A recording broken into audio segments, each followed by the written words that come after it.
Kia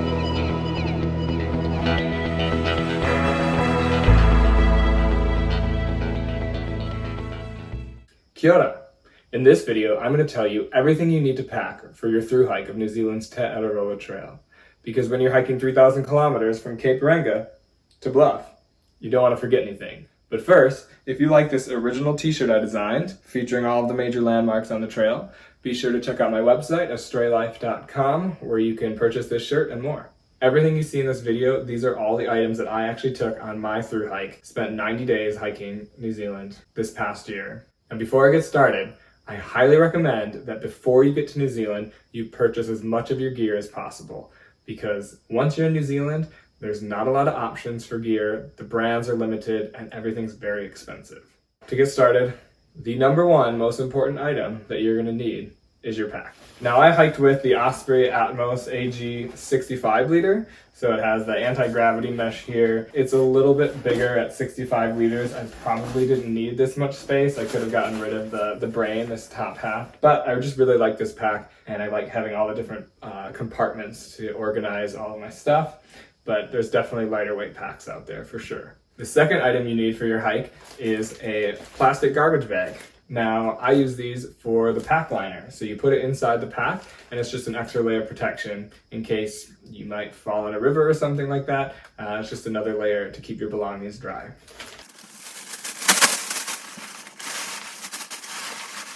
Next, we have the rain cover. So another way to keep your pack dry, because in New Zealand, it's wet a lot. It's gonna rain, you're gonna get wet. You wanna have something to keep your pack covered unless you have a waterproof pack. The second most important item that you're going to pack is your tent.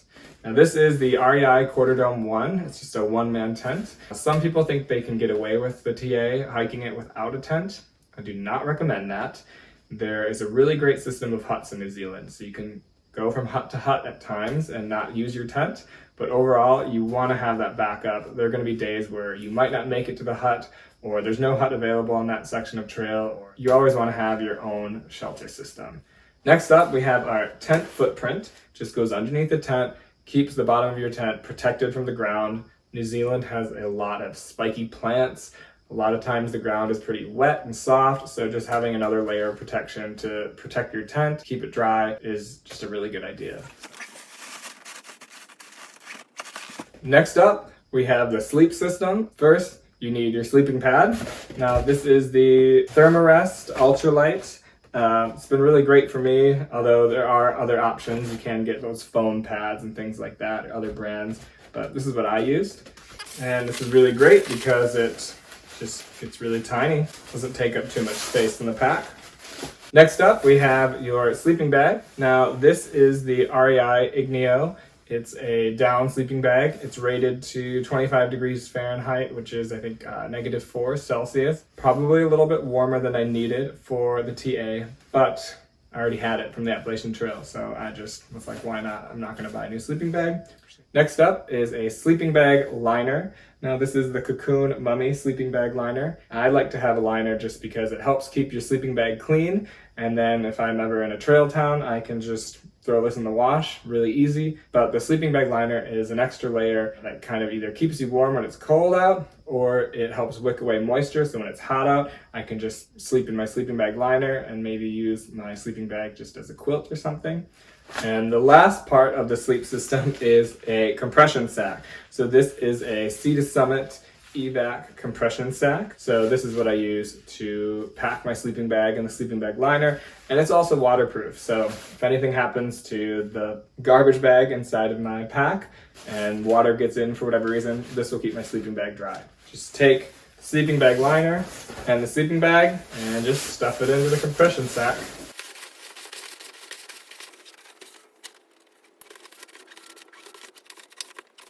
And there, it's pretty small. Next, we have my cooking system. I use the Jetboil Flash. It's just really easy to boil water. I don't actually cook in it. I just boil the water. It's really nice because the burner fits inside of it, and you can also fit the fuel inside of this as well to save space. But, you know, the burner just goes on the bottom, screws on to your fuel canister, and then also it has a self-ignition. But in the event that this breaks or the self-ignition fails for whatever reason, I always recommend bringing a lighter. always have a backup. So you got your lighter, you can just throw it in there as well. And then you got your cook system there. Next up, have your food bag. Now this is a Sea to Summit evac bag. Honestly, you could just get any sort of waterproof bag is great for a food bag. You don't have to get anything fancy. This is a 20-liter bag. I'll have another video out that will go through all of the food I recommend taking for a thru hike and what I like to eat on the trail. So look out for that. Now I always take along a small knife. It's just good, to have something mainly to cut cheese, but you never know what you might need a knife for, so it's good to have that. And here's a pro tip. This is a little container from Macpac, which is a New Zealand brand. It just holds, I think, 8 ounces, but I like to carry this to put olive oil in. So olive oil is probably the highest amount of calories by weight that you're gonna find, or kilojoules by weight. So it's good to have olive oil. You can just squeeze it into your meals and just get more calories that way. Now here's another pro tip. In New Zealand, at the grocery stores, you'll find bags like this in the bulk food section. Steal a handful for yourself, because on the trail, these make really great bags to keep your electronics dry. It could be your wallet, make sure this olive oil doesn't get on anything else. So I would grab some of these whenever you're in the grocery store. And our last food-related item is a long-handled spork. This is titanium. It's really great, durable. The plastic ones tend to break, and I really like the long-handled ones because when you're in those dehydrated meals, you can really get down in there really easy. After food, we have our water filtration system. This is the Be Free 1 liter. I really like this product because you can just, unscrew it, scoop up the water from the stream, and screw back on, squeeze it, you're done. And then it actually collapses really easily for storage. I always recommend filtering water. Now the Be Free is great, but you always want to have a backup. So these are Aquamira drops, and you just mix 5 drops of each together, and it chemically treats the water. So if your water filter breaks or you lose it or something happens, you always have a backup so you can still get clean drinking water. Now, once you've filtered all that water, you need a place to put it. So I prefer to just pick up 2 Powerade or Gatorade bottles when I'm at the grocery store, and then I just stick one in each of the water bottle holders, and then I always got 2 liters on me. And then when the bottles get dirty after a few weeks, when you're in another trail town, you just recycle them and buy some new ones. Now there are a few sections of trail where you're going to go quite a ways between water sources, so it's really nice to have an extra liter of water if you need it. I took along this Hydro Pack collapsible water bottle, so just a really easy way to have an extra liter of water. And then when you don't need it, you can just throw it in your pack somewhere. Now this is an item you don't have to bring if you're trying to save on weight, but there are definitely times where I was really glad to be able to carry 1 extra liter of water. Now in New Zealand, you're going to stay at hostels, you're going to stay at holiday parks, and they're not going to provide you with a towel, so you need to bring your own. Now this is the Sea to Summit Air Light Towel. This is actually a large. It is the smallest towel I could find that would still tie around my waist. So when I'm at a hostel or whatnot, after I'm showering, I can stay decent and covered up. But you're gonna want this for when you go for a dip in the river, or you're taking your first shower after 2 weeks on the trail and you're finally in town cleaning up. You're gonna want a towel to stay dry, and it fits really nicely into its stuff sack.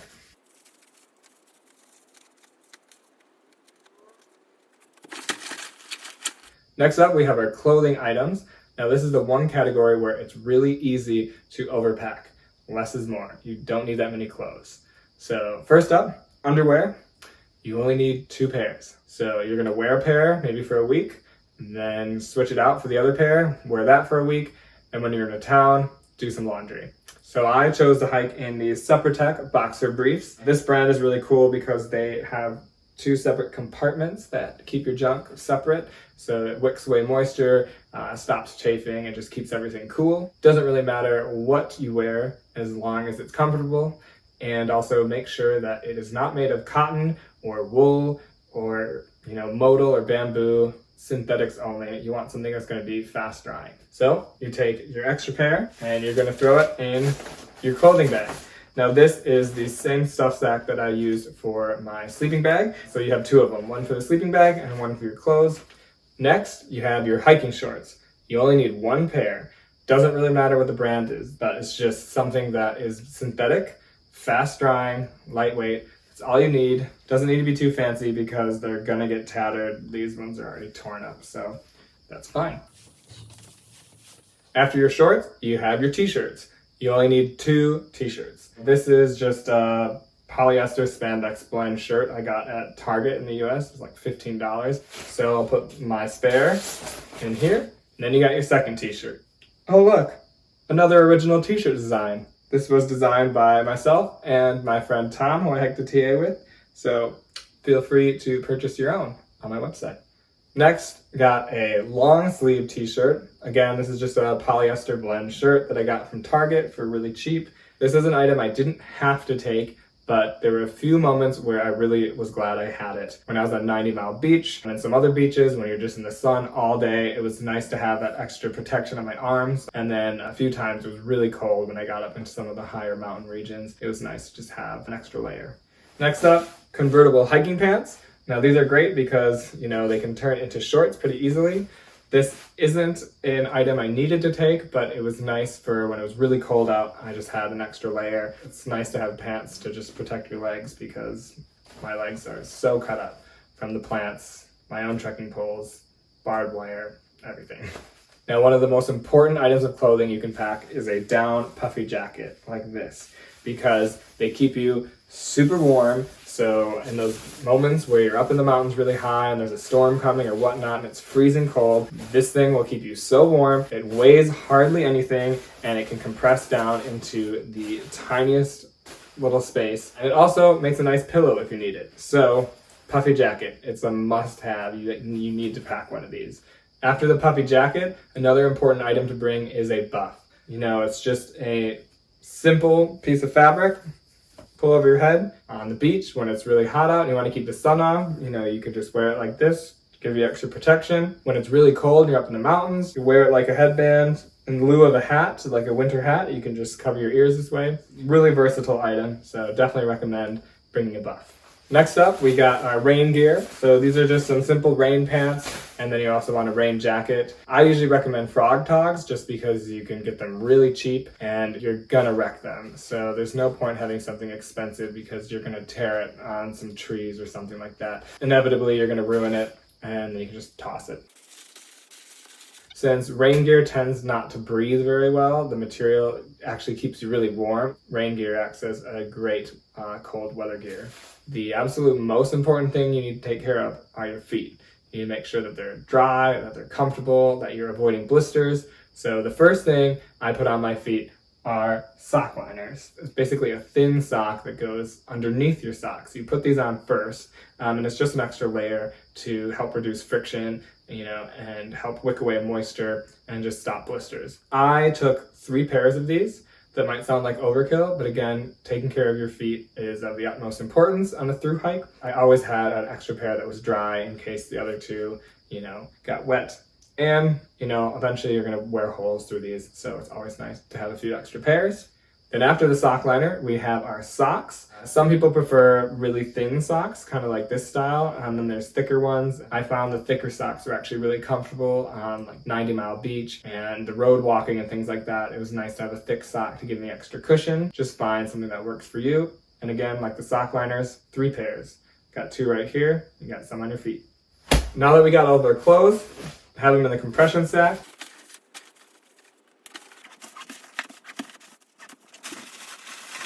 Now we've got our sleeping bag and our clothes in there. Food bag goes next.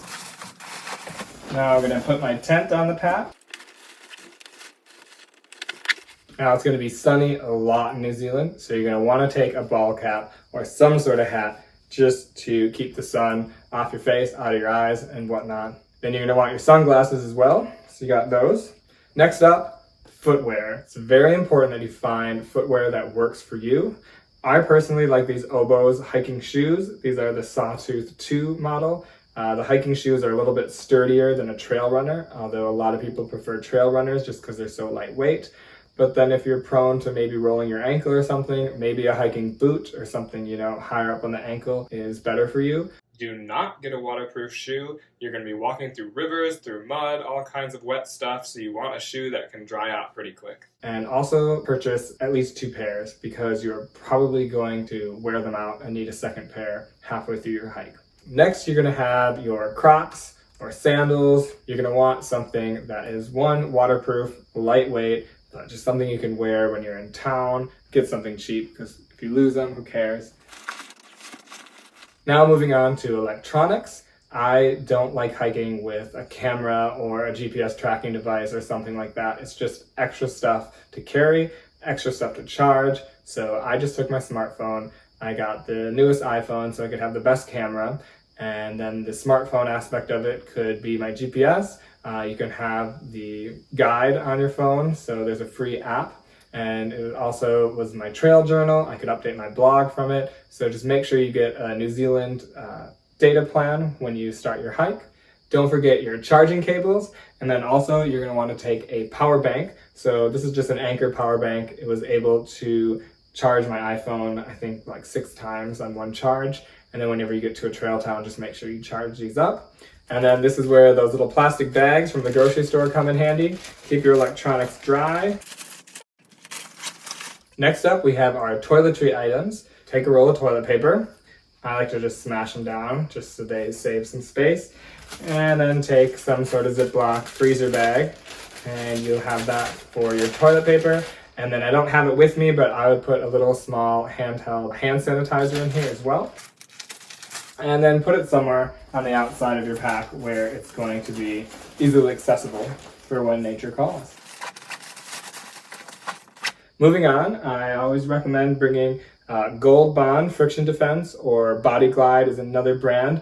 I could not find these in New Zealand, or Body Glide, I could not find it, but it's kind of like a deodorant stick, and you just rub it on your feet. So you just kind of put it anywhere you think you're going to get a hot spot or where you potentially get blisters.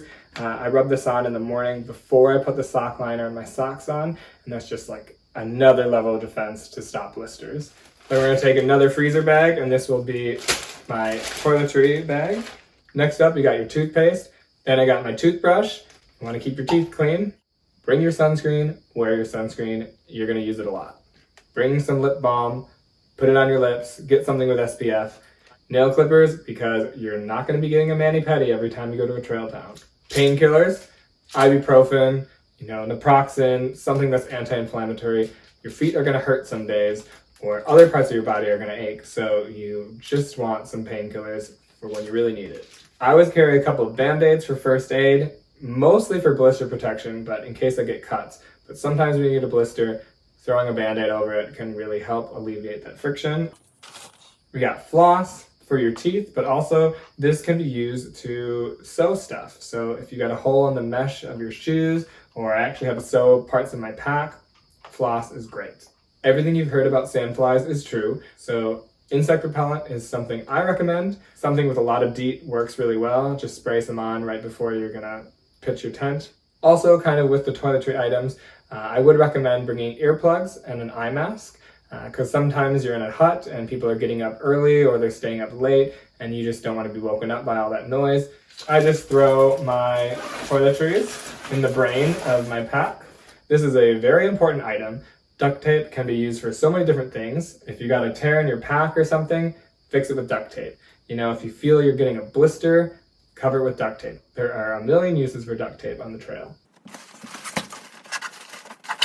For your finances, you're going to want to take a debit card, credit card, you want to take something. Most places in New Zealand will accept debit and credit cards, which is great, but it's always good to have a little bit of cash on you.